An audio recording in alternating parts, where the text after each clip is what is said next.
শীতের আগমনী বার্তায় সরগরম হয়ে উঠেছে গাইবান্ধার গোবিন্দগঞ্জের কোচা শহর হোশিয়ারি পল্লী। ক্রেতাদের চাহিদা বিবেচনায় তৈরি হচ্ছে শীতবস্ত্র। ব্যস্ত সময় পার করছেন কারিগররা।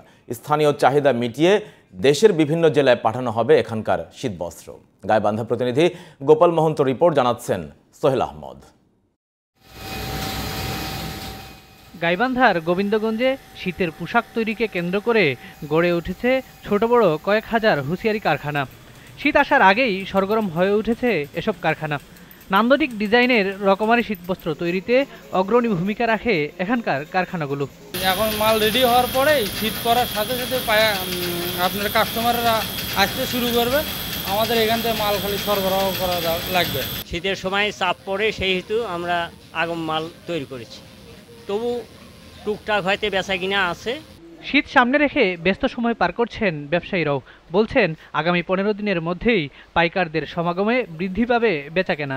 2015 দিন ওই মাল একটু কম যাবে, তারপরে যা হালকা শীত যখন পড়বে সেমন মনে করেন যে খুচরা বাটি ওই এবং আপনার হলো পাইকারি, তারপরে হাটের মাল এগুলো সব যাবে। প্রতি বছর গরম কাপড় কিনতে আসা পাইকারি ক্রেতারা বলছেন এখানকার কাপড়ের মান অনেক ভালো। তুলনা মোতাবেক মালের দাম অনেক কম আছে, কিছু মাল হয়তো বা বেশি আছে, কিন্তু প্রায় সব ধরনের মালই পাওয়া যায়। মাল কিনে এনে আমি নীলফামারী এবং কুড়িগ্রাম বিভিন্ন জায়গায় বিক্রি করি।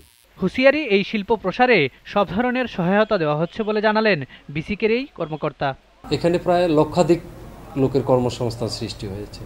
আমরা বহুবার গিয়েছি সেখানে, তাদেরকে আমরা বিভিন্ন ধরনের ট্রেনিং এবং আমাদের যে বিসিকের আর্থিক সহায়তাটা আছে, এটা আমরা প্রায় 50 জনকে ঋণ সহায়তা দিয়েছি।